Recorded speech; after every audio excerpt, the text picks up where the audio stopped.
కృష్ణా జిల్లా గన్నవరంలో దట్టమైన పొగమంచు కమ్మేసింది. విమానాశ్రయంలో ఫాగ్ కమ్మేయడంతో విమాన సర్వీసులకు అంతరాయం ఏర్పడింది. పలు సర్వీసులు ఆలస్యంగా నడుస్తున్నాయి. హైదరాబాద్ నుంచి గన్నవరం చేరుకున్న ఇండిగో విమానం కొద్దిసేపు గాల్లో చక్కర్లు కొట్టింది. పొగమంచు కారణంగా పలు విమానాలు చెన్నై, బెంగళూరు ఎయిర్పోర్టుల్లో నిలిచిపోయాయి.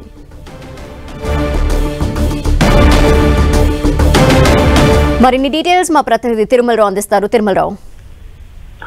ధనలక్ష్మి, గన్నవరం విమానాశ్రయం రన్వేపై అలముకున్న దట్టమైన పొగమంచు కారణంగా పలు విమానాలు ఆలస్యంగా నడుస్తున్నాయి. ఇప్పటికే హైదరాబాద్ నుంచి గన్నవరం విమానాశ్రయం చేరుకున్న ఇండిగో విమానం గాల్లో చక్కర్లు కొట్టి అట్లాగే రాజమండ్రి వెళ్ళడం జరిగింది. అదేవిధంగా చెన్నై నుండి బెంగళూరు నుంచి రావాల్సిన విమానాలు దట్టమైన మంచు పొగ కారణంగా పూర్తిగా ఆలస్యమైనట్టుగా మనకు తెలుస్తుంది. వాతావరణం అనుకూలించకపోవడంతో ఈ విమాన శాఖ అధికారులు అయితే ఈ ఇండిగో విమానాన్ని రాజమండ్రి వైపు మళ్లించారు. అదేవిధంగా గన్నవరంలోని వాతావరణం అనుకూలంగా పోవడం రాజమండ్రి వైపు ఇండిగో విమానం, అదేవిధంగా చెన్నై నుంచి ఇతర ప్రాంతాల నుంచి వస్తున్న విమానాలు అయితే రాజమండ్రి వైపు మళ్లించడం జరిగింది. రాజమండ్రిలో కూడా కొన్ని మంచు కారణంగా రాజమండ్రికి రావాల్సిన విమానాలు కూడా కొంచెం ఆలస్యం అవునట్టుగా మనకు తెలుస్తుంది. ఏదేమైనప్పటికీ ఈ దట్టమైన మంచు కారణంగా ఏపీలోని పలు ప్రాంతాల్లో విమానాలు అయితే కొంచెం ఆలస్యంగా నడుస్తున్నాయని చెప్పాలి ధనలక్ష్మి.